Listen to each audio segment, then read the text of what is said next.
Dans cette vidéo, on va voir comment tracer plusieurs fonctions, plusieurs courbes représentatives de fonctions sur le même graphique en Python. Alors, on aura besoin du module NumPy. Alors, théoriquement, on n'en a pas forcément besoin, mais ça simplifie quand même grandement les programmes. Donc, ça permet, par exemple, avec la fonction du module NumPy linspace, d'avoir un nombre de valeurs régulièrement espacées entre deux valeurs extrêmes. Donc, par exemple, entre 1 et 2. Si je demande 6 valeurs régulièrement espacées, ça va donner pour x. Alors c'est une sorte de liste, mais c'est pas tout à fait une liste au sens Python. C'est une sorte de liste améliorée. Alors ça va commencer par 1, ça va se terminer par 6. Et donc pour avoir 6 valeurs, il faut 5 intervalles. Donc 2 moins 1, la longueur de l'intervalle, c'est pas 6, c'est 2, le dernier terme. Voilà, 6 valeurs entre 1 et 2. Donc il faut 6 valeurs régulièrement espacées. Donc il faut 5 intervalles. Et donc 2 moins 1, la longueur c'est 1, on divise par 5, ça fait 0,2. Donc ça va donner 1, 1.2, 1.4, 1.6, 1.8. Et ça fait bien 1, 2, 3, 4, 5, 6 valeurs. C'est pour ça que souvent, on ne prend pas 10 mais 11, on ne prend pas 100 mais 101 pour avoir des intervalles sympathiques. Alors ensuite, l'autre intérêt, c'est qu'on peut calculer pour n'importe quelle fonction f, par exemple f de x égale x carré, je peux calculer directement f de grand X et ça va me donner les carrés de toutes les valeurs sans faire de boucle. Donc 1 au carré, 1.2, 1,2 au carré, 1,44, etc. Et donc ça s'arrête à 4. Et donc j'ai une nouvelle liste avec les images des valeurs de la liste grand X par la fonction carré. Je peux ensuite prendre une deuxième fonction, g de x égale 10x par exemple, recalculer g de grand X et ça va me donner cette fois-ci 10, 12 jusqu'à 20.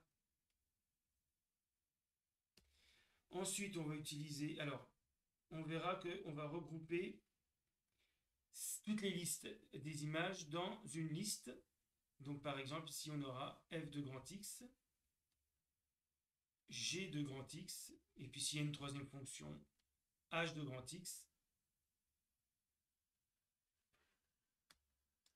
Voilà, donc c'est une liste des listes des images par toutes les fonctions qu'on aura rentrées dans la fonction qu'on va utiliser pour afficher les courbes.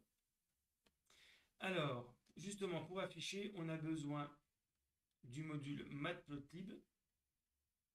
On verra même qu'on a besoin que d'un sous-module. Et par exemple, la fonction plot du module permet, en écrivant x et f de grand X, par exemple, donc on met directement la liste des abscisses, la liste des images, et on va avoir directement tous les points donc de coordonnées, par exemple 1, 1, 1,2, 1,44 jusqu'à 2, 4, ça va afficher 6 points de la courbe de la fonction carré. Alors bien sûr, avec 6 points, ça ne suffira pas pour avoir une valeur, une courbe correctement tracée, il y aura trop de vide. On prendra par exemple 101 points. L'autre intérêt, c'est qu'en regroupant dans Y, je peux à la place de f de x mettre y0. Et puis y1 pour avoir la courbe de g, y2 pour avoir la courbe de h. Donc il suffira de faire une boucle suivant le nombre de fonctions rentrées pour tracer toutes les courbes. Donc on va voir ce que ça donne en Python. Donc voilà les modules NumPy, Matplotlib. Donc NumPy, on va le nommer, renommer NP. Et puis le module compliqué, le sous-module compliqué de Matplotlib, on va le renommer PLT. Ensuite, on a défini deux fonctions. Donc, j'ai pris f de x égale x carré, g de x égale x 10 moins 2x au carré. Alors maintenant, on va s'occuper de la fonction trace.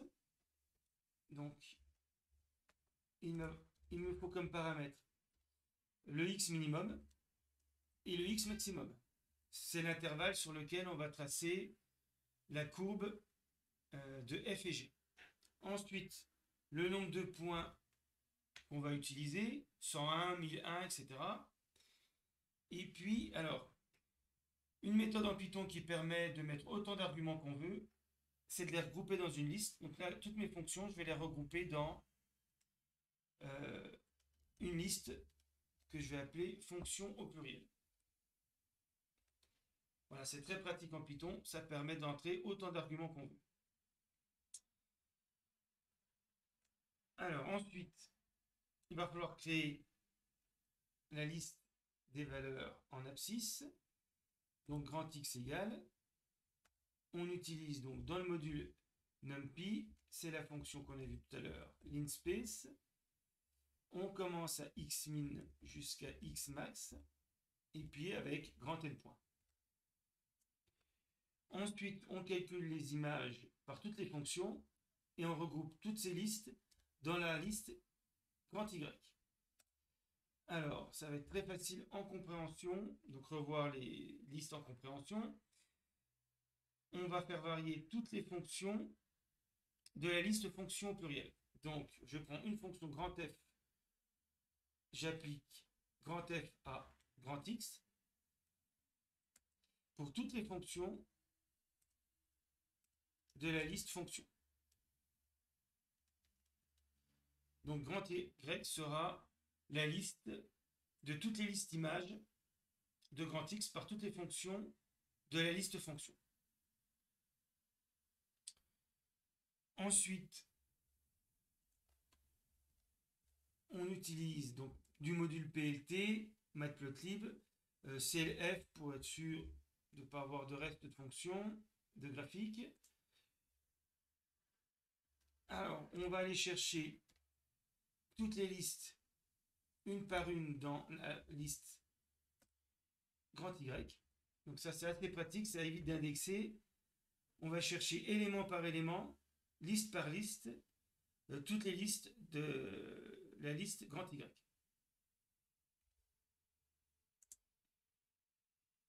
Alors, on utilise maintenant la fonction, la méthode plot. Donc on met en abscisse grand X et en ordonnée la liste YI courante.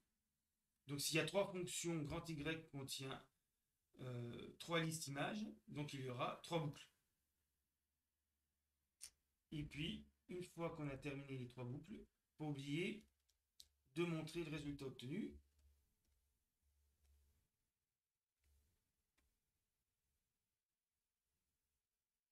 On lance. On peut l'écrire soit dans le programme, là je vais le faire dans la console. Donc j'ai besoin, on va voir si ça marche. Alors, je vais les tracer entre 0 et 5. Je vais prendre comme intervalle de définition l'intervalle 0,5 avec 101 points. Je vais mettre la première fonction f, la deuxième fonction g, et je vais même en rajouter une troisième. Ce qu'on peut faire avec Python en prenant par exemple une fonction lambda. Donc ça c'est un mot-clé particulier de Python qui permet de créer des fonctions sans les nommer. Donc il y a x associe 10x par exemple, la fonction linéaire 10x. Donc voilà la syntaxe. Lambda x 2 points 10 multiplié par x.